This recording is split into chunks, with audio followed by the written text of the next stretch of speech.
But This this no is a joke. We're the joke. We are. You're a joke, personally. I'm doing pretty good, though. Me talking, that's the joke. That's the joke. That's the punchline. You're welcome. I This feel, is.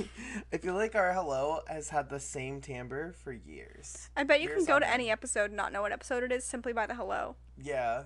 Like I don't think I could tell the difference at all. No, definitely not. I'd be like, it's just one of them. Also, this is so weird, but okay, so I don't listen to our podcast that much. Yeah. And it's not because I think it's bad. That's not it. I just hate the sound of my own voice Yeah. sometimes. But I listened to the one episode. I think I listened to werewolves a little bit, and I was like, we're really funny. Look at us being comedians. I was literally like, wait. I had to listen to last week's episode a little bit because I was trying to find the share bit. So I was like, oh, we're doing pretty good. Like, I was interested in what we were talking about. You're like, wow, this is great. Wow, just for the share bit, we love. Yeah, no, exactly. And I think we throw so many jokes a minute. Like, I feel like the amount of jokes we tell per minute is so high that like you have to laugh at something. Yeah, especially when we're in really crazy moods. It's like, whoa, what are they doing? No, literally. I'm in a pretty relaxed mood today. I'm pretty chill. We got a new setup in our little studio. You can't see it. We but do. We're in cozy, comfy chairs this time. So usually we're at a long desk with those hard chairs. But it's definitely weird because like I can see you now like a little bit more in a way. I'm also relaxed in this chair. Yes, I have my heated blanket. I have a little comfy pillow. I'm really living my best life. Yeah, I mean, we got to start, like, we'll post a picture of this up on our Instagram at the Mystery Files _. Yes, check us out. So take a look at that whenever you get a chance. This is such a cute little setup. It's kind of nice. We're just, like, we keep, like, constantly revolving. We do. Revolving? Changing. Evolving. Like changing. Like a Pokemon. Like a Pokemon. Also, happy birthday is in order. Your birthday was this past weekend. You partied hard, I hope. It was. I'm old now. I saw you saw some penguins. I did see some penguins. I was so excited for you. It's hard to keep it a secret from you. But I got to feed them. Were you scared? I was more afraid for you. When I saw the videos, I was like, I'd be a little afraid. I loved it so much. You weren't even a little afraid they'd like bite your hand off? Not even a small amount. Well, what I was actually afraid of was that I got to feed them, right? Yeah. And it was during, like, this time where everyone at the aviary came out to watch you feed the penguins. So I more so had performance anxiety with feeding the penguins than actually, like, fear of, like, the penguins.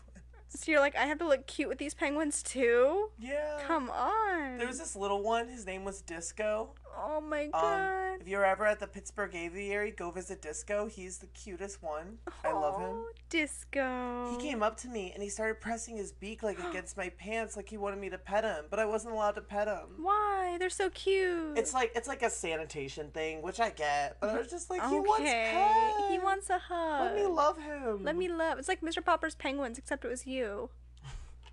It was Logan. Mr. Loganiel's. Loganiel's penguin party. Penguin party. Club Penguin? Club Penguin? You should have taken Club Penguin photos there. I should have.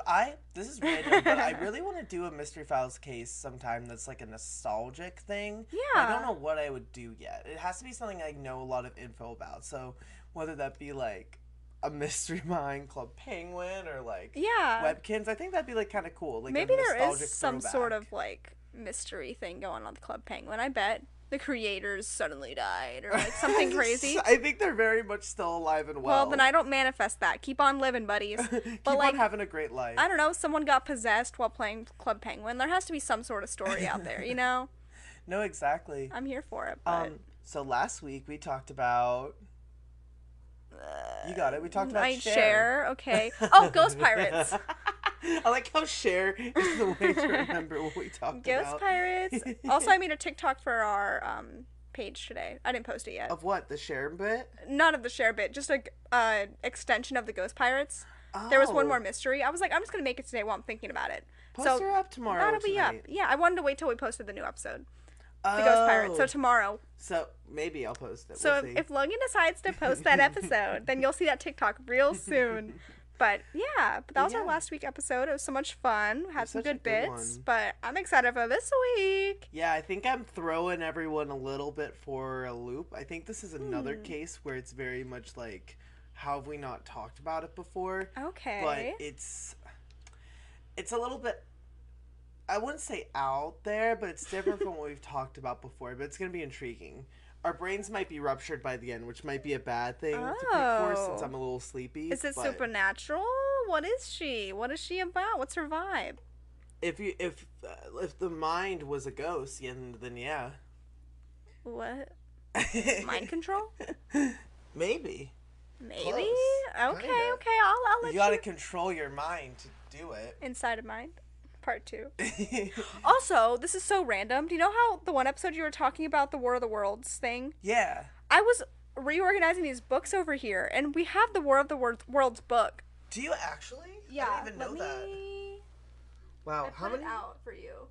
How many cases have we done that are just on this bookshelf? I don't know. I'm gonna have to show you though. But we definitely have a lot of different ones. But I was like, oh my god, I know I had that book, but I put it out somewhere over here so I could show it to you during the show, but I already lost it. So I'll show it to you after the show. Okay. But yeah, anywho, yeah, but I'm excited for this week's case to be probably confused and excited and scared. Oh boy, I literally have to actually also like cut some down too. Like I have to. It'll be good though. It'll be fantastic. I'm excited. All right, do you want to give me a little drum roll to get into this? Yes. Oh, I don't have a hard surface. I'll use my shoulder. Is that hard enough? Are you ready? Yeah. Okay. That sounds like it hurts. This week on the Summer Tapes, we will be covering the cases of paradoxes. Ooh. Dun, dun, dun. I love that. Also, I think I bruised my shoulder, but yay for paradoxes. We're talking about basically a paradox. Okay. Ooh, yeah. I'm intrigued. I'm just going to call the episode Paradox, but paradoxes sounded right in this moment because we're going to talk a lot about that. Ooh, I already love this idea. So what do you mean? It's like supernatural of the mind. Yeah, it's like trippy. While I was working today, watched like 8 videos on paradoxes, and I think I got like a little bit of brain damage. Really? Just trying to like process wrap my head around it. It's rough. Also, I literally gave you all the answers you needed when I was hinting at it, and I didn't realize that I did it, so I had to throw you off the trail when I said the snake eating itself. Because that's a paradox. I know, but it definitely was a whole paradox to me. I didn't know what you were talking about. I was like, what kind of hint is that? Is a snake eater?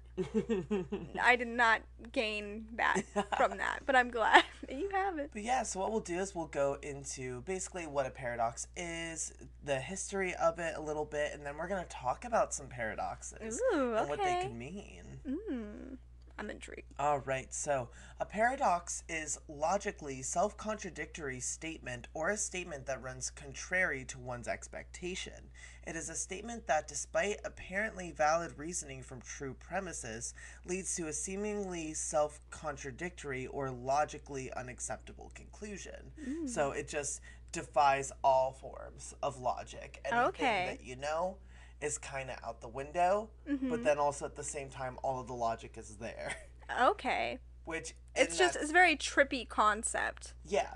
I remember like learning about this my freshman year of college because I was trying to name one of my short films. I think I called it like Paradoxical Insomnia or Insomnia. Oh, yeah. But it was about that because it was like a dream within a dream, and like it was paradoxical. So like it's this whole trippy state. That's crazy. But yeah, that's all I can think of in paradoxical things. Yeah, a paradox usually involves a contradictory yet interrelated elements that exist simultaneously and persist over time. They result in persistent contradiction, that's just like me, between interdependent elements, leading to a lasting unity of opposites. Whoa. I can see why your brain was like, what? Because it makes sense, and then it also... The idea of a paradox is a paradox in itself, which is like, what? No, yeah, it's exactly. It's so crazy to wrap your head around. Yeah, there's... So, you're a big Michael Jackson fan. You said it so casually. Yeah? You're like, of course I am. Yeah? You know, like, LaToya Jackson, right? Sister. So, this is such a random thing to bring up, but, like, from what I've heard of, like, LaToya Jackson, she kind of is, like, a paradox of herself in a way. Okay. Because she'll say stuff like this. She'll be like, yeah, I hate getting wet, but I love swimming. And you're like, but that doesn't happen without that happening, madam. That's a contradiction, babe. She's a walking contradiction. Yeah, just like me. I do the same thing. Like, I'll be like, man, I really hate this, but I love this, but it's the same thing. I'll be like, God, I really love this podcast. And then next minute, I'm like, I just don't want to be here. I just actually hate the whole process. I hate you. I hate the microphones. I start, like, smacking things. You break my whole new setup. Said I know it's a cute, cozy nook, but I hate it.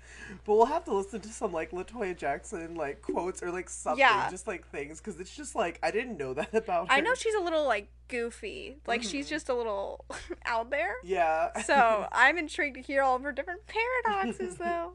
A delight. But it's kind of, like, basically the gist of it. So. Okay.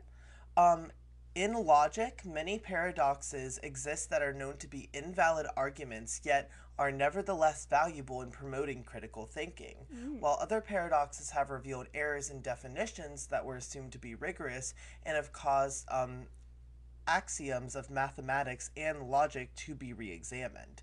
So paradoxes are also, like, big in mathematics, like, because math is a set of rules, and with all rules, there's gonna be some type of snake eating of itself. All of math was a paradox to me. Yeah. Honestly, every bit. Exactly. All of math is a paradox. What the hell is 2 + 2? What is that? Why? In the universe? What does that mean? I just can't. It doesn't make any sense. Did you ever see those posts in elementary school that was like, this is how I do math, and it was like 2 + 2 is goldfish. I was just gonna say that. Snowman. It's snowman. I'm like, that's my level of math expertise. 7 + 7 is triangle. It's Christmas tree. It's Christmas tree? It's Christmas tree. How's a Christmas tree if it's just like one? It just needs a little stump. It's just a dense Christmas tree. Or it snowed so much it has no stump anymore. That's my math. You're welcome. I can't imagine. Oh my God. So one example of this mathematical paradox is Russell's paradox, which questions whether a list of all lists that do not contain themselves would include itself, and showed that attempts to found set theory on the identification of sets with properties or predicates were flawed. So basically, like, if you were if someone had a list, right? Yeah. And it was like the list of lists. Yeah. Would the list of lists be on the list of lists? Because it's also a list, but it's a list with the list. Like, it would just keep going further and further and further. So how do you add the list of the list? This reminds me of this whole, like, idea I have of why time travel won't work. Because when I think about it, like, if only in the aspect of, like, you going to see your younger self or older self, because wouldn't there always have to be another one of you in time it would just be an endless loop of that happening, you know what I mean? Like, say older Logan came to visit you right now, then that means when you grow older to older Logan, you will then have to see another version of yourself, so it, like, just keeps going, and that's a whole paradox, too. And it's just, like, a giant wormhole of, like, it doesn't problems. end, and that stresses me out. Yeah, and that always, like, tripped me up when I was a kid, like, watching cartoons. I was like, but how does, like, that happen, or, like, this? Like, it happens forever, then. Forever. It doesn't stop. I think you and I are gonna get, I think, very film person here with this. Yeah. Since we both, like, did some film studies. You majored in it, I just did a minor. But, I feel like when you're doing a time travel story, you have to set your own rules for it. Like, don't expect, like, it to be one of those things where, like, it's to the audience's disbelief. Like, you got to set a certain amount of rules for it. And just go for it. There's so many ways time travel can go. Like, because time travel itself is, like, a paradox of itself. Yeah. Which is, like, crazy. You just have to really know what you're trying to do and just go all for it. But yeah, no, exactly. did you see that new, was it a Ryan Reynolds movie with, what the heck's his name? With my man, Mark Ruffalo? I did not. It's a very good movie. Is it in relation. It's paradoxical, kind of. Slay. You just have to watch it. Just give it a watch. There's some time travel involved, and it's delightful. Okay, yeah. What was I gonna say? Also, like, one of the things that actually, like, inspired me to do this episode was Umbrella Academy. Okay. Because, like, Umbrella Academy does a lot of time travel and, like, not to give any spoilers away, but season 3 has ideas of paradoxes in it, or, like, the study of paradoxes, so, which is kind of cool. I need to jump back on the bandwagon of that show. I kind of fell off after season 2. Oh, yes. I need more. So the most common usage of the word of paradox is what we've been doing this entire time, which is using it as statements that are ironic or unexpected, such as the paradox that standing is more tiring than walking. Repeat. The paradox that standing is more tiring than walking. Okay, because you're just walking irony. When you're standing, you goose. That's kind of like, if you think about it, Alanis Morissette is basically a walking paradox. Like that, isn't that ironic? Don't you think? She is. Oh, she is the walking paradox. Ironic. I love that. Like, have you seen that? Like, there's this tweet out there about. I love "Ironic" by Alanis Morissette. There's a tweet out there that's like. What does it say? Oh, it's basically like, in the song Ironic by Alanis Morissette, she lists a bunch of things that she says are ironic, but aren't ironic. But is it irony in itself that the song is called Ironic and the things she's talking about aren't ironic? But so because... so it is ironic. Yeah. She creates the irony by then. It's so confusing. Like, the stuff is not in itself ironic. But the fact that she made it ironic is now ironic. No, exactly. Wait, Alanis Morissette's basically a walking paradox. We love her for that. Wait, that's like a tweet. Is she on Twitter? Yeah, I was gonna say. Alanis Morissette is a walking paradox. Follow me on Twitter, everybody, but also maybe don't. Don't look for it, but like if you find it, good luck. Have fun. Have fun. You'll have a lot of fun. But yeah, no. So. No. We're now going to get into like an introduction to paradoxes because there's a few different ones that there are in the world. So the most common themes in paradoxes include self-reference, infinite regress, circular definitions, and confusion or equivocation between different levels of abstraction. Okay. So like abstract thoughts can be under different levels. I love it. Yeah. So a self-reference is an example, is the statement, this is, I saw this one earlier, an example of a self-reference paradox is, this statement is false, which is a form of the liar paradox, because the statement is referring to itself. But also, isn't a statement like a truth? Yeah, a statement is a truth. So saying a truth is false, it's like, because the word statement is something to be true. Yeah. But saying this statement is a lie. False. It's like, well, why is it a statement then? Exactly. Like it's tripping itself up. So is it a lie? Is it a... Tell us the truth. Is the statement actually true since they said it was a lie, but is it actually not true since they said it was a lie? Yeah. So it's like, are they lying about the lie or are they lying about the truth? I'm going to say lying about the truth. Lying about the truth? Those truthful liars. Disgusting. And that's the most fun about this. Like, you kind of have to, like, pick it's like where a game. Land. It kind of is, a cute little game. I like it. That's like the how do you know when you go far when you go something. It's like that TikTok sound that's like, how do you know when you go far? What is it? I must know her. I don't know. I have to look. No, I can't find it right now. I wish there was an easier way to search things on TikTok. There really isn't. That, like, upsets me. Like, if I want to find a video, I can't just be like, oh, I'm looking for the video with the dog that jumped over a mountain. Like, I can't do that, and I want to. Yeah, so another idea of self-reference is the question of whether or not a barber shaves himself in the barber vortex, which the barber vortex, you're joking. Can you imagine you're trying to go to a barbershop for a haircut and you're just in like a constant loop? Chaos. You can never stop. Well, now I'm like, is it a barber vortex where only barbers exist? Are there only barbers in this vortex? Yeah, that's the question. And also, like, how would you all have enough hair to keep cutting all the time? You know what I mean? Unless you started with a lot of hair.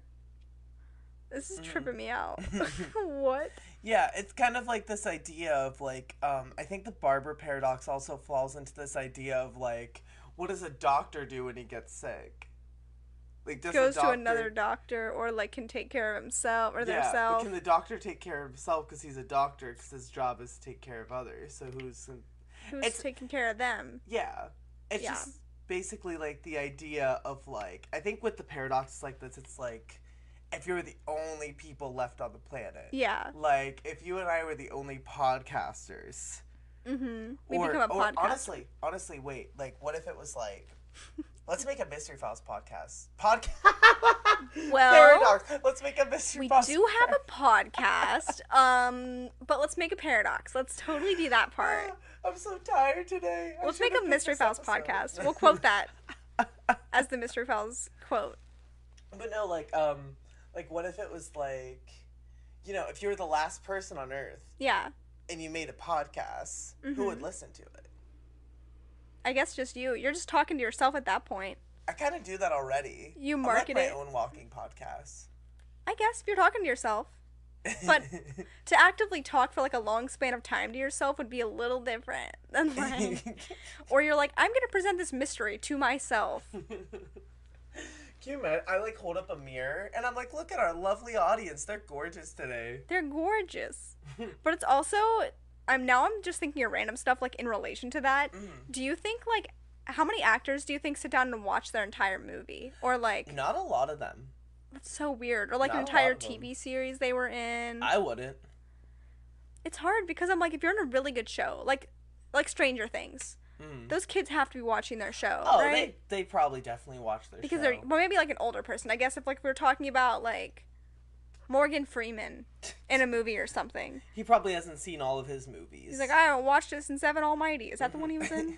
He was in one of those Almighty movies. Yeah. As God. Well, they also have to go to screenings, though, so they probably have to see, like, some of them, depending on, like, but, like, all of them? They go to all the screenings? Probably not. I doubt RuPaul watches every episode that she hosts. I doubt that she's, like, been there, done that. Because she's already, like, put it in production for, like, the next season as one's coming out. She's like, I ain't got time for that. It's either go to bed... Yeah. Get drunk, or... But, like, wouldn't she want to review the episodes? What if they, like, paint her in a light that she's like, on my show? I don't think she cares. She said, whatever you gotta do. Keep it running. That's kind of what I do with, like, this podcast. I kind of just, like, we talk, and then I'm just, like, it's out in the world. Yeah. I don't know what this is. It's like throwing paint at a piece of wall. Yeah. Like, a piece of wall. Like, throwing paint at a wall. Being like, okay. I think there was this one time, I think we've talked about this on the podcast before, but we got, like... spotted like the one time for like being in the podcast, and they said they were like so funny, and that we were so funny, and they referenced a specific episode and joke we made or something, and then after they left I turned to you and I was like, I don't remember that. I don't remember making that joke. I wish I could remember what they were talking about, like what episode, because I'm like, how funny was it? Like, yeah, no, exactly. I'm like, what was the joke? I want to find it. Tell me, what do you find funny? I think my humor is honestly pretty broken. No, honestly. It's pretty not great. I will laugh at the stupidest things. Yeah. That's how I feel like going on TikTok. TikTok's kind of like a paradox because it's a constant loop. Yeah. TikTok never ends. TikTok is You will never scroll to the bottom of TikTok. It's impossible. That makes me stressed out. That like put a like sinking feeling in my stomach. Like a terrifying feeling of like I will never be able to complete this. Yeah, like existential. Mm-hmm. I want to throw up now. Thank you, Logan. Thank you. Why'd you put that in my brain? You're welcome. On to the next one. Oh, why'd you do that? So the next paradox is contradiction. So we talked about this one a little bit, but the idea of this statement is false. The statement cannot be false and true at the same time.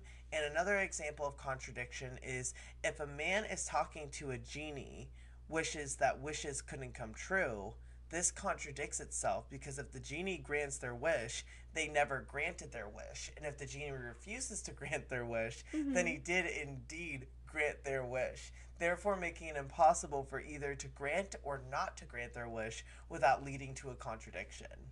That's a hot mess. So, like, what would he do? I wish that you would not grant my wish. Yeah, like, I wish, like, you wouldn't grant my wish. So it's like, no matter what, you're, like, stuck in a pickle. Poor Robin Williams. I feel like if I was a genie, I would literally just, like, if that happened to me, my head would explode. I would simply find another lamp. I would simply find a new lamp, and they can figure it out. Isn't there, like, kind of a paradoxical problem with, like, in Aladdin, like when he wishes the genie free? I feel like I heard something about that. Well, like there was like technicalities with that were kind of like glossed over. Was it something about, I'm trying to think, that he was going to let him free for his second, something about he wished that the genie could make a wish or something like that. Yeah. I can't remember. The genie couldn't make a wish because genies can't make wish, like genies can't wish for themselves. Was that it? I feel like it was something in relation to that because he was trying to set the genie free. Mm-hmm. And that was a whole thing. Oh no, he like said in the beginning, I think it was like, why can't you wish yourself free? And it was like, genies can't like wish for themselves. Yeah. Because if genies wish for themselves, it'd be like, what's the point? Yeah. Then again, they kind of, have you seen the Aladdin TV series? I've only seen bits and pieces of that. Really? Yeah, I have not seen that full way through. Any Disney cartoon television show from the early 2000s is wild because it just like destroys the canon of the movies completely. Like in the Aladdin movie, the genie's like free, but he just chooses to stick around and like grants Aladdin wishes still and is like all powerful. Yeah. And it's like, what's the point of wishing him free if he's just hanging out? Yeah, if he's just doing his thing. What was the point of all that? They do that with Hercules too. Hercules takes place. The Hercules TV show takes place in the 2-year gap between like when he's training with the Danny DeVito guy. I almost said Steve Buscemi. That's not correct. The Danny DeVito guy, whatever his little name is. Mr. Danny DeVito, and when Hades like comes and like fights them, like that little gap when he's training. The peaceful era. Yeah, but in that era, they literally have like what is it? He like goes to high school and stuff. It's like so weird.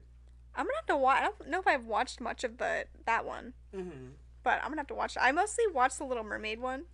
I love that one. It was so cute. Yeah, that one takes place before like everything. Yeah, she's still a mermaid. Which that makes more sense, like a prequel TV show. But how they had to like finesse the other ones are wild. Yeah, they're setting themselves up for a small amount of content. Yeah. All right, so we're gonna move on to thought experiments. Oh, just like 1984. Yes. They had like the thought police and the thought experiments. Thought police, like THOT. Absolutely not. Like your thoughts, but like not those kind of thoughts. Like they're thinking. Coming for me. The thought police. They better stop. They better reconsider their choices. So if anyone doesn't know, a thought experiment is a hypothetical situation in which a hypothesis, theory, or principle is laid out for the purpose of thinking things through its consequences. Ooh. So that's kind of like, you know, when you're in middle school and you had to do a hypothesis experiment, like, I think this is going to happen, and then it, like, doesn't, and you're like, well, I'm glad that I just thought that through and did nothing instead. Did you have to do science fairs or anything, or were they just made up? I think they're made up. I wanted to do one so bad when I was little. That was, like, my dream. That's what I'm saying. We never did a science fair or, like, anything like that. They snatched that from my paws. I wanted to make something cute. That's what I'm saying. I literally, like, I've never made, like, a baking soda volcano in my life. Yeah, that's my actual dream. Yeah. I was also obsessed with rocks when I was little, so, like, I could have did something with rocks. I don't know what they do, but I loved them. This is gonna, like, tie into what we're about to talk about, but the only thing that, like, science experimenty that I've done is, did you ever have one of those, like, butterfly cages? And you put, like, you catch a caterpillar? That's really cute. It, like, changes into a butterfly and then you let it go. I thought you were talking about that butterfly game. Do you ever play that? It was, like, this huge, long net. It was a, what was it called? Thanks with the trunks. An elephant. Elephant. Oh, yes, yes. Oh my god. We were obsessed with elephant when we were little. I used to see that always all the time. I think in like Cartoon Network commercials. Like they always had that running. So fun. The butterflies would blow up out of its trunk. What a weird idea, but like it was great. Right? Oh my gosh. But the reason I bring up butterflies is because we're going to be talking about the butterfly effect, but first... Elephant butterfly effect. Elephant butterfly effect. Oh my gosh, they were changing the world. Quite literally. There would be a butterfly effect if in my life. If it didn't exist. If it didn't exist, it wouldn't be me. Whoa. That's facts. I'm scared of butterflies now. Does that affect me? Probably. But what we're going to talk about is actually a paradox that you have definitely heard of. Okay. So you mentioned it earlier in the episode. So this is the grandfather paradox. Grandfather paradox. Grandfather paradox. Yeehaw, Grandpa. Oh, Sonny, I'm living in a paradox. I'm living on a prairie dox. That's where I thought you were going. Oh my god. Living on a prayer. Living on a paradox. Whoa, paradox. Pterodactyl idol? Pterodactyl docs. Check that out. It's on my YouTube. Parasocial paradoxical. Is there another accident in front of my house? You hear that? That's a butterfly. You good? That's causing me to have a paradoxical moment. Whether or not I'm going to act. Oh my god, chill. Do you hear that? Yeah, it sounds like someone's car just got broken into, maybe. Did someone wreck? I didn't hear keys. I didn't hear a slam. Neither of us drive. I don't drive. What is happening? Do you think, like... They're done. Cool. Good. How different would our lives be if you and I could drive? I think it would not be good. Genuinely, I feel like the amount of chaos, if you and I could act on impulse... First off, I think I'd be really broke. Because I'm very impulsive in the things I want to buy, and I can only go and do those things if I want to get like an Uber, have Benjamin drive me, have someone else drive me. Yeah, it's good that I can't. I can't go thrifting every day. Yeah, it's a blessing in disguise. Would, like, be out every day. I'd have no money the whole time. No, that's what I'm saying. Like, I would not know what to do. I'd be like, all right. I'd be simply unwell. Too much. They're still beeping. They're having a contest out there. I don't even think people in the audio could hear it. No, I don't think they can. Guys, but they're going beep, beep, beep, beep, beep, beep, beep, beep. And one person had their hand on the horn for a long time. It's like they're making a little orchestra. Well, if that grandfather out there is done, I want to talk about this grandfather. If I was a grandfather, I start clocking right now. I start beep, beep. Like Vecna? Yeah. Aww. Clocking like punching people, but sure. So the grandfather paradox is the consistency paradox or grandfather paradox occurs when the past is changed in any way. Thus creating a contradiction. A common example given is traveling to the past and intervening with the conception of one's ancestor, such as causing the death of a parent beforehand, thus affecting the conception of oneself. If the time traveler were not born, then it would not be possible for them to undertake such an act in the first place. Therefore, the ancestor lives to offspring the time traveler's next generation ancestor, and eventually the time traveler. There is thus no predicted outcome to this. Consistency paradoxes occur whenever changing the past is possible. So yeah, so basically, if you go back in time, if you hate your grandfather, and you're like, I'm going to go back and kill my grandfather. You clock him with a clock. You clock him with a clock. Clock him with a Glock. You clock him with a Glock. Clock that grandpa with a Glock. Who's with me? You clock that grandfather clock with a Glock. With a sock. With a sock. While you mock mock him. And you bop him. Rock him, sock him robots. Rock him, sock him. But it's your grandpa. No, basically, yeah. So, like, if you did that, you would just never exist because your grandfather would have never met your grandmother, and, like, that'd be it. That'd be a That stresses me out. Yeah. Which also means that, like, in another, like, kind of idea, the grandmother would probably meet someone else and have a new lineage of kids. So like, I wouldn't be born. Yeah. Unless grandpa gave birth before, or grandma gave birth. Well, that's where they made my mom before he was clocked. Well, that's where the butterfly effect kind of kicks in. Because the butterfly effect in chaos theory is the sensitive dependence on initial conditions in which a small change in one state of deterministic nonlinear system can result in large differences in a later state.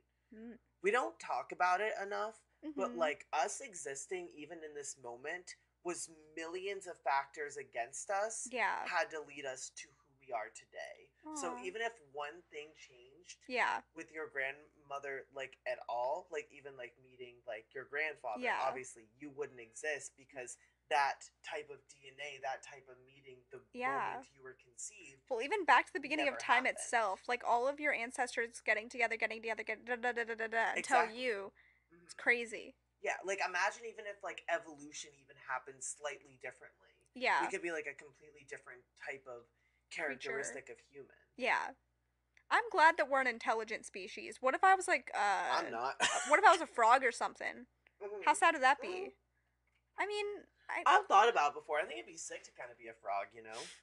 Just hanging around, like, rub it. But, like, to be an animal that's not intelligent, I'm like, well, what would your life be? You know what I want to be? I want to be that giant frog thing from the Loch Ness Monster episode. The long thing? Yeah, remember, like, in the beginning, it's, like, it wasn't a part of the episode, but I originally wanted to do it on him, and he only had, like, a paragraph written about him everywhere. He was creepy. I think I remember looking at a picture then. Yeah. Of the long frog That's what thing. I would want to be. My case is a frog with a sword. Did you see it yet? No. Oh, yeah, I did. Isn't he cute? He has a little sword. See, that could have been you, so, like, it's kind of fun to think This about. one seems smart. Okay, if I was a smart frog, if I was a self-aware frog. A self-aware frog. Then I'd be fine. I feel like I'd be terrified being self-aware. We're self-aware right now. I guess we're pretty scared, but, like... Am I self-aware right now? You're self-aware that you are sitting in this room talking to me. Unless that's going to make you spiral. See, that's a paradox. You're self-aware enough to understand that you exist and you are an intelligent being. That's a type of vu. Like the idea of like self-awareness. I feel like I've done a lot of Googling this episode. Vu? Do you mean like deja vu? Like how there's deja vu. Okay. There's different versions of deja vu. There was one that happened yesterday that I swear happened before, but I remember the last time it happened I thought the same thing. If that makes any sense. Mm-hmm. Because while I was working yesterday, I was cleaning this one section of books, and I had this moment that I was like, I swear I felt this way last time, that like, just the way I turned and like saw something, it was the exact same way I remembered it happening before. Oh. But I remember last time thinking the same thing. So I'm like, is that just an endless loop? Have I told you, like, I feel like maybe I've talked about on the podcast before, my theory of where deja vu, like, comes from, like, the fun version. You might have mentioned it, but I don't recall. Could you repeat it? So my idea of deja vu is that the moment you have that feeling of like I've been in this situation before, is that you were, and a time traveler drove like himself to that point of time in that location, and you're just a blip, a minor like technicality inside of that. So whenever like you feel like you're way back in 2017 for like 5 seconds. Yeah. That's because that person traveled back to a certain time in 2017 when that moment happened to you. So you're a blip to the casualty through like the time-space continuum. That's trippy. I feel like that's just like such a fun one. That's pretty good. All of that freaks me out. I feel like yes. Yeah, no, exactly. I think it's just like such a fun one. But there is a type of deja vu. Like there's like a vu family, if you didn't know. Like there's like a bunch of different. I'm just thinking of French. It's like all the different vu is like one of the statements, or not statements, but like used in sentences to create a sentence. It's like talez-vous, allez-vous. Yeah, wait. I'm trying to look here. A vu. I'm looking. Okay. You're looking. People are revving motorcycles outside my window. Yeah. I can't find it right now. I feel like Google is not my friend tonight. Basically, there's a type of vu where it's a type of vu where, so you know, deja vu is when you feel like you've been in a situation before. Yeah. There's another type of vu where you remember you're a human being.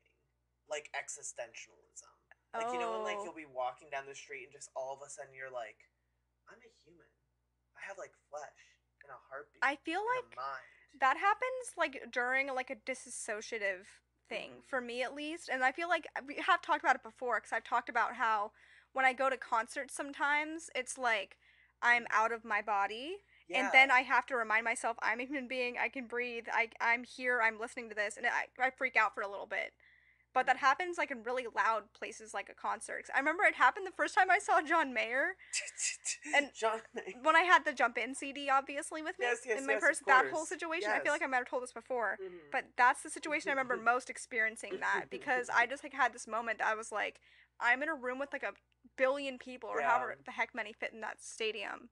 Have you ever had that happen with like repetitive dreams where you feel like the dream is either like real or like feel self-aware inside of it, like, or not necessarily like well, like I feel real, I guess, but the thing is like I feel like I've experienced it before because the recurring dreams I've had, like with Stephanie, and I mentioned this in I think the like dream episode we did about sleep paralysis and that kind of stuff, but just the idea of like having a recurring dream and then my twin sister having the same recurring dream.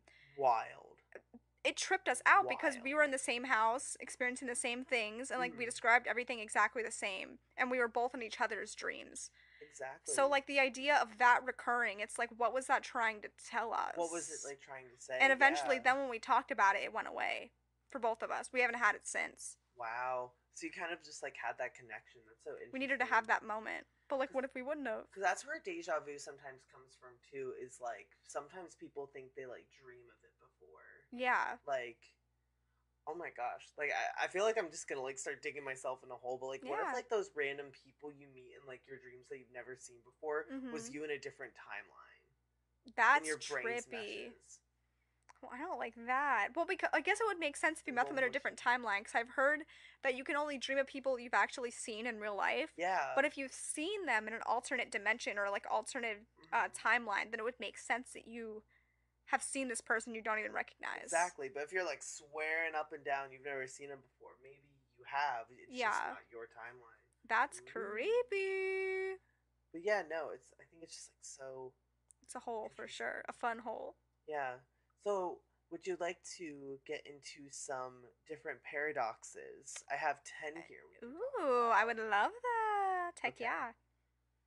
So the first one I have here is Achilles and the tortoise. The paradox of Achilles and the tortoise is one of a number of theoretical discussions of movement put forward by the Greek philosopher Zeno of Ely. Ooh, I feel like I said that. You said that pretty though. I don't know if it was right, but it sounded pretty. In the 5th century BC. It begins with the great hero Achilles challenging a tortoise to a foot race. To keep things fair, he agrees to give the tortoise a head start of, say, 500 meters, whatever that is. I don't know metrics. 500 meters, I don't know. I don't know what that is. I don't do track. I'm going to look it up while you're telling the story. I'm just curious what 500 meters is. So, when the race begins, Achilles unsurprisingly starts running at a speed much faster than the tortoise, so that by the time he has reached the 500-meter mark... Did you check? It is... Well, what is it to miles? Thank you. It said to yards. I was like, that doesn't help me. Oh, it's like barely a mile. 0.3 of a mile. 0.3? Oh, it's like not... Not even like, half a mile. It's like a quarter. It's like me walking to Starbucks. It's like 30%, yeah. They can do it. They're fine. My gosh. Easy. Making it seem crazy or something. So the tortoise has only walked 50 meters further than him. But by the time Achilles has reached the 550-meter mark, the tortoise has walked another 5 meters. And by the time he has reached the 555-meter mark, the tortoise has walked another 0.5 meters, then 0.25 meters, then 0.12 meters, and so on and so on. This process continues again and again over an infinite series of smaller and smaller distances, with the tortoise always moving forwards while Achilles is always playing to catch up. So, logically, this seems to prove that Achilles can never overtake the tortoise. Whenever he reaches somewhere the tortoise has been, he will always have some distance still left to go, no matter how small it might be. Except, of course, we know intuitively that he can overtake the tortoise. The trick here is not to think of Zeno's Achilles paradox in terms of distances and races, but rather as an example of how any finite value can always be divided in an infinite number of times, no matter how small its divisions might become. Wow.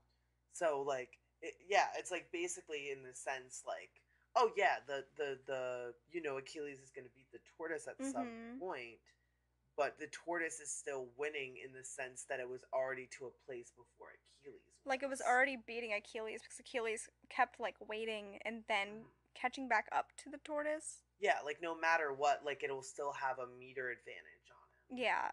Which is wild. I'm like, Achilles, just run.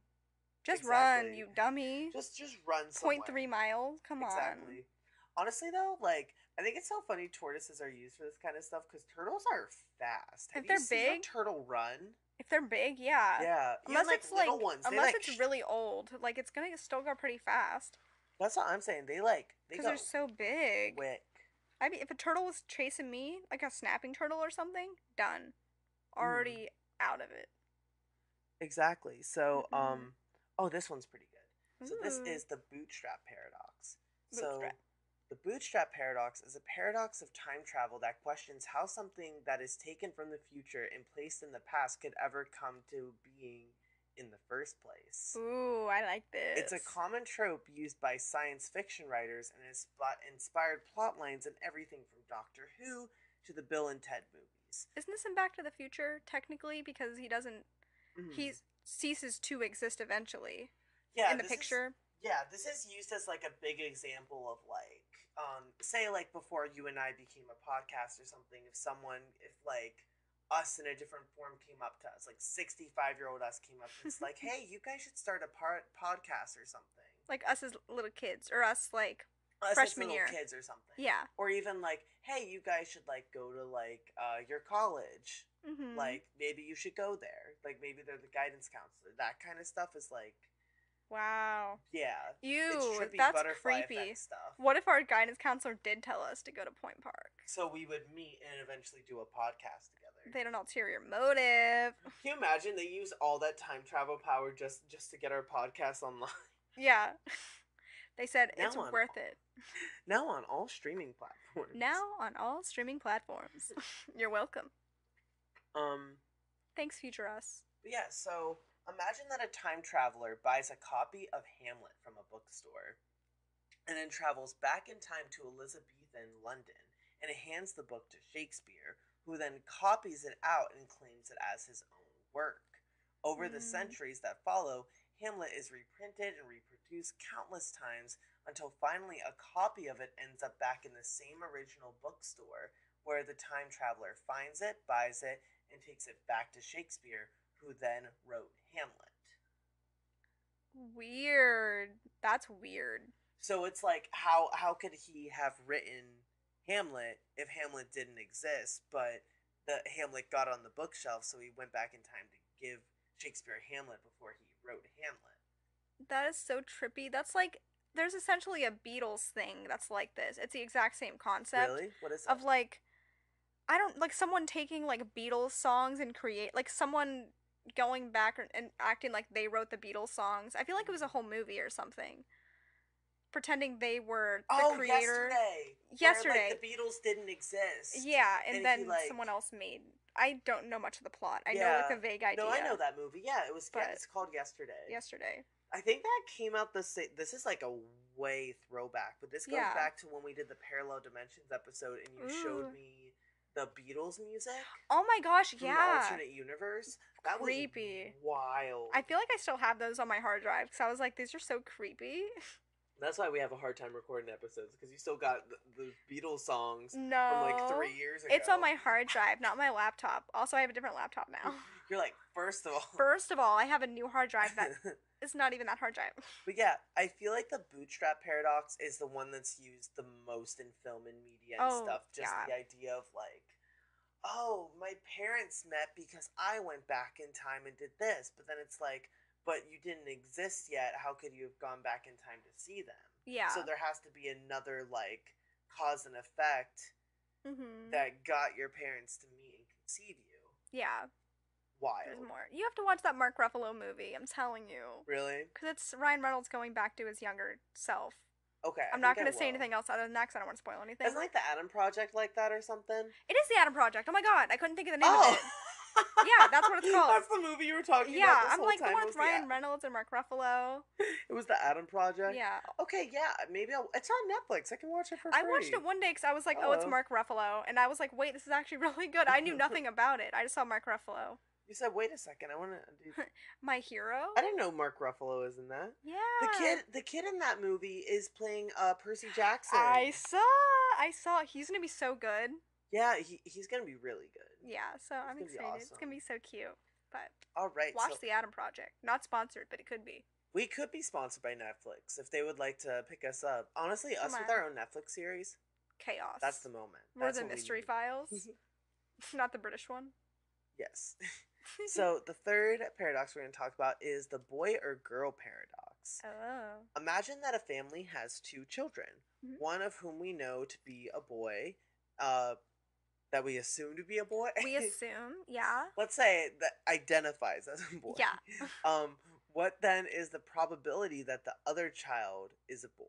The obvious answer to say that the probability is 1/2. After all, the other child can only either be a boy or a girl.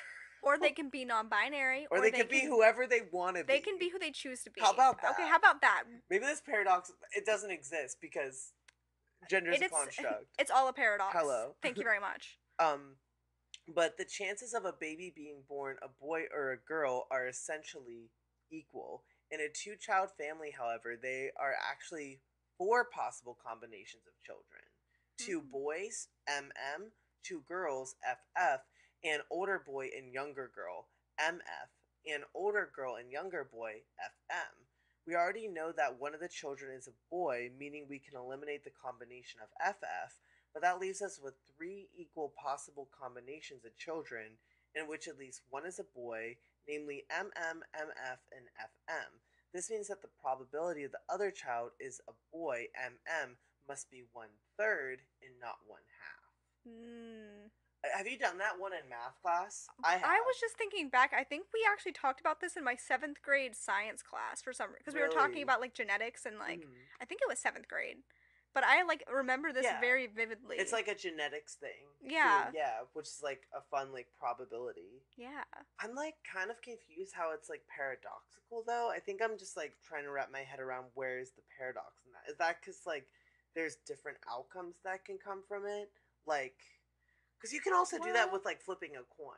Maybe that's the paradox. It's because there's so many more possibilities. I don't know. Because I feel like I've heard of the endless possibility thing. Well, usually a paradox is, like, 2 sequences of truth. Yeah. Each version is right. So, like, maybe that's where the paradox comes in, is that there's more than one right answer. Well, it's also, like, I don't even know if they were thinking about this, because considering they were just saying male and female, there would technically be more options if you were to come in and say, well, there are also non-binary people. There's more than 2 genders. Put all of, like, the genders, like, we make a list of all the genders, and then we have to, like... Yeah, because that would then create more than 2 possibilities, or whatever. Yeah. But I'm like, I feel like they weren't saying that, because considering they were like, there are only 2 options. The boy or girl paradox, do better. Do better. Be better. Do better. Be better. The paradox is that they're wrong. That's the paradox you and I will invent. We'll, like, redo this one. Yeah. We'll revise it. Fixed it. Or we'll make a new one, because this one sucks. Let's find them. All right. Let's see here. All right. Alright, we talked about that one, so I'm not going to go through it. It was just the liar paradox again. Liar. Liar. Pants on fire. Your pants Your are pants on fire. are gone. That statement is false. Ooh, I actually watched a video on this one today. Sorry, I got excited. Ooh, no, you're good. This one is the crocodile paradox. Ooh. Crocodile rock paradox. Crocodile rock. A little Elton John. A little Elton Jonathan. A little Romeo and Juliet. Stop. A delight. If you will. I watched the movie once, and it's really impacted me. Let's watch Sherlock Gnomes after this. Sherlock Gnomes? Oh, it's the second one? That's the second one. I haven't seen that one. Gnomes. I haven't seen it. We'll do it. I need to be cultured in the ways. You're like, no, we won't do it. You'll go home. You'll leave and never come back. Alright, so a crocodile snatches a young boy from a riverbank. Wait, this is just like... Is this Disney World? Is that where that was? This is like that one story. The one I talked about in the car when we were on the way to dropping you off. What? Wait, what? Where? What do you mean? As soon as I say the story, you'll remember. But yeah. Sorry, I want to tell the story real quick. When I was 8, we went to Florida with my family. I remember. And we went to one of, like, the crocodile swamps. And one of the, like, park ranger, like, police officers came up to us and asked us, like, if we were lost, because we were on, like, the side of the road in, like, a literal, like, crocodile swamp. Oh, God. And I was like, and as soon as the window rolled down, I was like, this will be so funny. And I went, help, they're trying to feed me to the crocodiles because I was fat earlier. Please stop. And then the park ranger contained my dad. You are so lucky your parents didn't get arrested permanently. They were fine. They knew I was lying. They knew, right? How could you question? I had good acting skills even before I did theater. It's like fine. Wow. As a child. But anyway, this basically is about me if that alligator would have snatched me up. See, butterfly effect. Wow. Butterfly really affected you. Also, we didn't get to talk about this, but like with the butterfly effect too, like when you, like when there is a certain outcome, It goes into like the Mandela effect, the idea of like parallel dimensions. Ooh. So like, there's probably a parallel dimension out there where like I was actually snatched by a crocodile. I wonder what that would be. Would you still be living in there? You create a little den inside its stomach. Kind of like in Pinocchio, like in the whale. Yeah, in the whale, or Jonah in the whale. The Pinocchio first rendition. In the whale? What? Pinocchio? Pinocchio in the whale? I don't know. I always fall asleep and wake up at that part, and I'm like, why is he in the whale? You know? But imagine you're living inside the crocodile. You have a whole apartment. Well, I'm about to right here. Okay. So it's a crocodile snatches a young boy from a riverbank.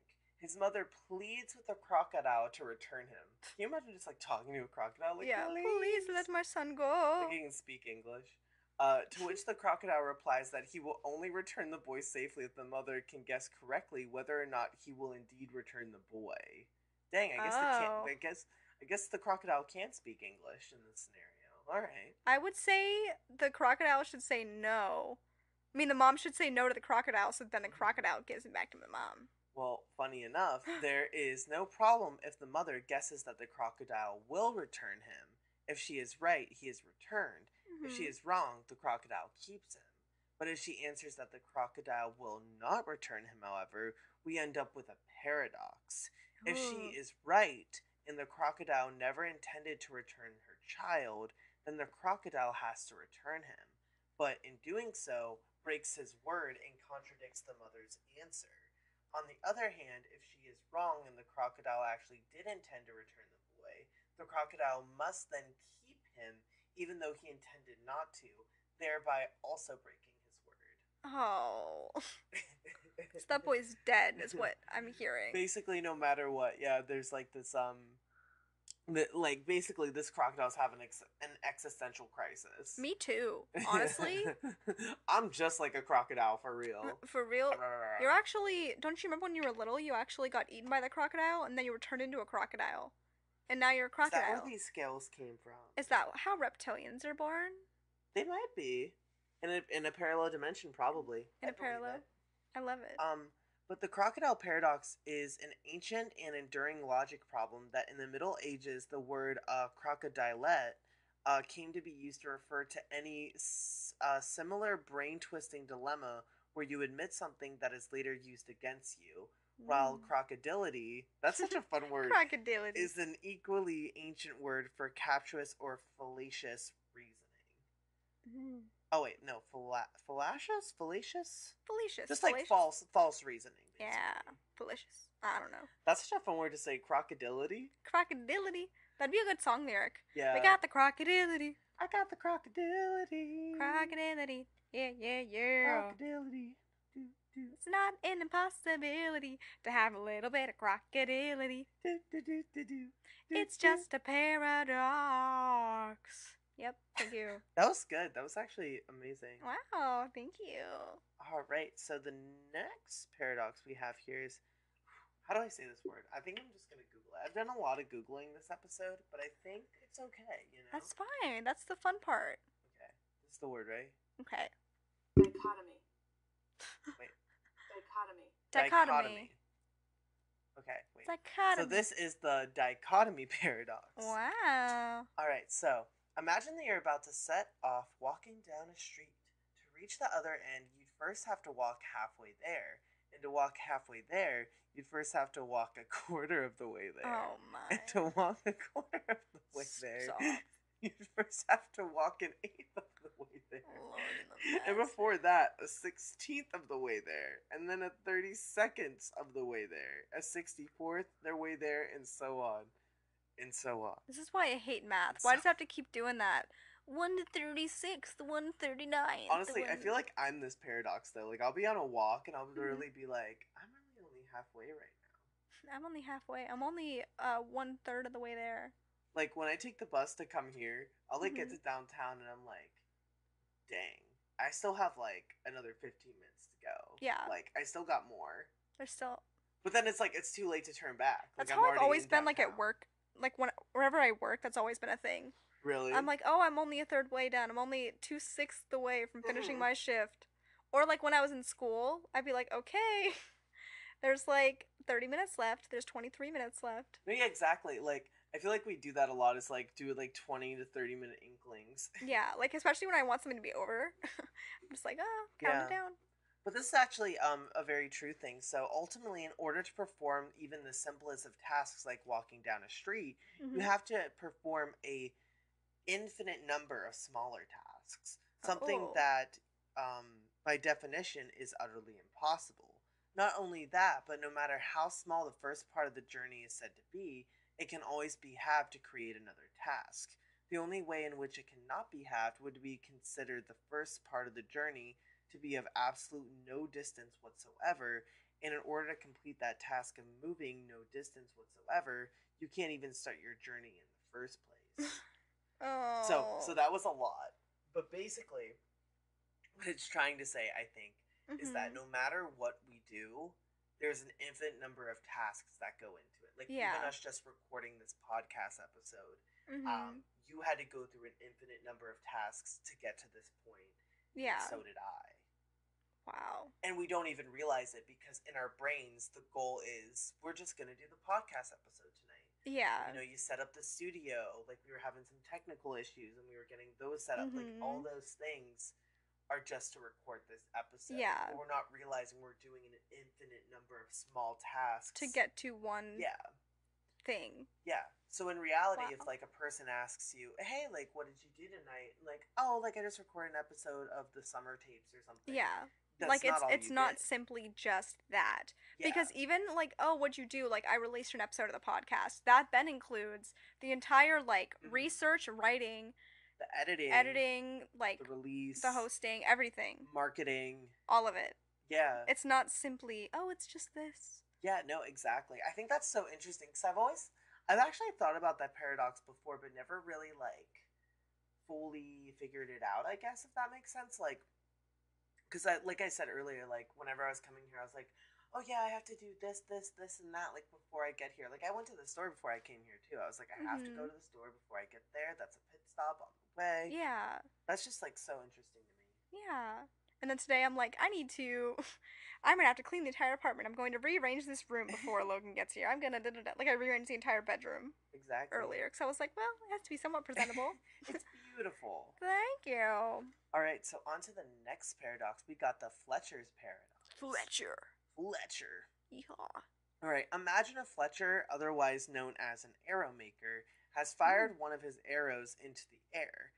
For the arrow to be considered to be moving, it has to be continually repositioning itself from the place where it is now to any place where it currently isn't. I love stuff like this. Repeat? So, for the arrow to be considered to be moving, it has to be continually repositioning itself from the place where it is now to any place where it currently isn't. Because moving is like constantly changing the space and environment you're in. So in order for the arrow to be moving, it has to be in a place that it's not and be in a place that it is. But what if it's a steady movement? I guess it doesn't count? Well, even like the steady movement is kind of like, you know.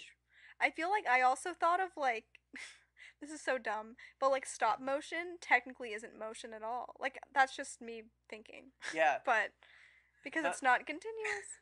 Not to crack your brain anymore, but that's just them explaining movement. That's not even the Oh, God. Okay. So, the Fletcher's paradox, however, states that throughout its trajectory, the arrow is actually not moving at all.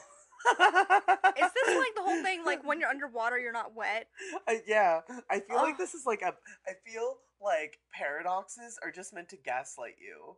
Like, that's all they're here for. I feel gaslit for sure. I feel personally victimized, to be honest. They're saying it's not moving when it's moving. Yeah. At any given instant of no real duration, in other words, a snapshot in time, during its flight, the arrow cannot move to somewhere it isn't because there isn't time for it to do so. And it can't move to where it is now because it's already there. So for that instant in time, the arrow must be stationary. But because all time is comprised entirely of instances, in every one which the arrow must also be stationary, then the arrow must in fact be stationary the entire time. Except, of course, it isn't. It's not. Because it's moving. Oh. That one got me. That'll do it. That's the one to break you. What? Why? It's just like this episode. Like, listening to this episode is not moving. It's just an instant in time. So we're stationary right now. Do we even exist? Are you even real over there? Are you even real? Are any of the people listening to us even real? Are we all just figments of each other's imaginations? Who are you people? Who are you people? Alright, only a few more to go. Ooh, party. You're just like crying. You're like, please. My brain. Like, this episode feels like an endless loop. It kind of, honestly... It honestly kind of was a loop. After that technical error we had a little bit ago, I feel like it kind of is. It kind of is a loop. For those of you who don't know, I just want to spoil a little bit. Yeah, there was a little chunk there in the middle that we had to all re-record the entire thing. So it's like we relived it. Yeah. It was our Groundhog Day. So that's our paradox. Stop. Do they even like hear the Groundhog Day? I don't know. We were talking about Groundhog Day. It probably got. I don't think we got that in here. But I think you manifested that, Logan. You said, "I wish the Mystery Files could be a paradox." Oh my god, and it is. Thank you, Logan. You did that. Logan made this whole thing.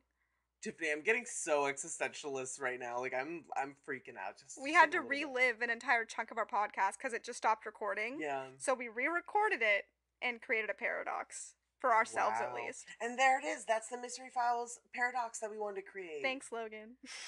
Thanks, Logan. You're welcome. Although I think I did have more fun this second round. I think I have more energy, so that's good. For some reason, yeah, I got more kicked into it. Because it turned the light on. Gave us the energy. All right. Party. Let's see here. So I think we could do one more with math and one without. Thank God. Would you rather have... Do the math first. Okay. I can leave on a high note. Would you rather have the relationship between a set of numbers or pounds and like volumes? Pounds? Yeah, that'll make more sense. So this is the potato paradox picked by Tiffany. Okay. All right. Imagine that a farmer has a sack containing 100 pounds of potatoes. Mm-hmm. The potatoes he discovers are comprised of 99% water and 1% solids. So he leaves them in the heat of the sun for a day to let the amount of water in them reduce to 98%. But when he returns to them the day after, he finds his 100-pound sack now only weighs 50 pounds. What? How can this be true? That doesn't make any sense because a solid would be heavier than a liquid, right? Mm-hmm. Like a bunch of ice cubes are gonna... Well, I don't know. Well, if 99% of 100 pounds of potatoes is water, then the water itself must weigh 99 pounds. The 1% of solids must ultimately weigh just 1 pound, giving a ratio of solids to liquids of 1 to 99. But if the potatoes are allowed to dehydrate to 98% water, the solids must now account for 2% of the weight, a ratio of 2 to 98, or 1 to 49. Even though the solids must still only weigh 1 pound, the water ultimately must now weigh 49 pounds, giving a total weight of 50 pounds despite just a 1% reduction in water content. Wow. Or must it? I will say that explanation worked very well. I will say it made me understand why a lot, and no offense to any math teacher I've had, I just don't understand math really well, but it actually made me understand why that makes sense. Yeah. Which is a flaw I've had in almost every single math class, that like, it's just like, here's this thing, and I'm like, but how? Honestly, for any of our listeners who are like, getting an education, just stop. Just listen to the Mystery Files. Just listen to Mystery Files. Learn a couple things. Just listen to the summer I'm learning. tapes. I'm 23 and I don't understand probability, and I probably should. I feel like I just sounded like a teacher right now. I barely know what half that meant. I understood it. I mean, I understand it now that I read it, but I was very confident in doing it. Yep, I know what this means. In my sort of terms to understand it, it was basically because water's heavier and it got rid of half of its water. This is this is not how this makes sense. This makes sense to me in this way. Yeah. Half of 100 is 50. Yeah. And then 49. 49 because the 1 pound that was already the solid, so it just made 50. Yeah. No, exactly, because I had to even out. They had to like cut. It's basically like if you had a cake and you cut it in half. You have that half of the cake. Maybe don't listen to my math skills. But then that cake has to be cut into eighths. then 16s. Why are you doing this? Then 32s. Logan, then you're going to send me into an existential crisis. 64 plus 64? 128. Is it really? How'd you do that so fast? Is it actually? 6 plus 6, 12. 4 plus 4, 8. 1, 2, 8, 128. Maybe I should have got homeschooled. It is concerning. I'm a lot more dumb than I lead. Listen, it is very concerning how bad I am at math, though. Like, you give me numbers, I will stare at a wall and not understand. Oh, yeah. You was doing 64 plus 64. That sends me in, like, panic. No, literally, what was I going to say? When I was in high school, there was, like, an algebra problem on the board, and I don't remember what it was exactly. I think it was, like, PEMDAS that I had to do. And I found my own way around the answer. And, like, what happened is that the teacher called me and was like, okay, like, Logan, like, what's the answer? And I got it right. I think it was, like, 16 or something. He's like, how'd you do that? And then I gave my whole explanation. And then he was like, wow. He was like, that I've never heard that before. And he was like, but Logan, all you had to do is take this and go, do like the little bouncy thing with, like, distribution. And he was like, and then you had the answer. And I was like, oh. See, the thing is, that's exactly how my math experience went. As soon as I understood something in, like, my own way, they'd be like, well, you have to do it this way, and they'd reteach me, and then I completely forgot how it existed in the first place. And I'm like, let me do my own method that kind of made sense. But... yeah, my method was working. Why can't I have this? You said it's actually the Logan method. No such thing as PEMDAS. Yeah. So I didn't get to talk about this actually, but this is what the potato theory.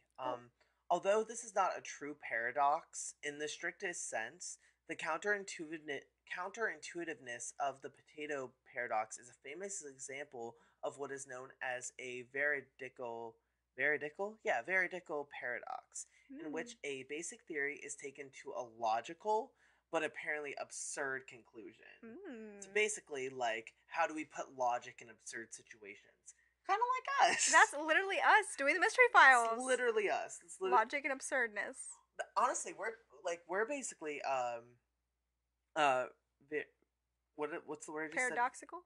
Veridical. Yeah, veridical. I'll say veridical. Yeah. That's kind of how we are every time we do, like, a mythological episode. We're like, how can we put logic into this absurdity? Yeah, because I'm like, I want to make you believe it's real, because it's more fun this way. Exactly. Veridical. So this is the last paradox we're going to talk about today. Ooh, no math. No math. Ooh, no math. So dreamy. So true. All right, so this is the Raven paradox. Did you hear that outside? Wow, that's a weird bird. That's a weird bird. I think it's trying to break into your car. Get a grip, buddy. So the Raven paradox, also known as Hempel's paradox, for the German logician, sure. Is that what you call a logic scientist? A logician? That's so funny. Sure. That's so funny. It is now. I want to be a logician. The world according to Logan LaMaster. I like this better. Yeah! It's a logician! That's so cool! Magician, more like logician. You learn something new every day. Thanks, An expert in or student of logic. Wow. I'm a logician. Okay, logician. I see you over there. Okay, anyway.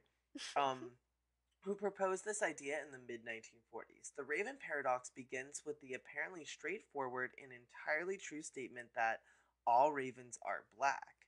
This is matched by a logically contrapositive, i.e. a negative and a contradictory statement, that everything that is not black is not a raven, which, despite seeming like a fairly unnecessary point to make, is also true, given that we know all ravens are black.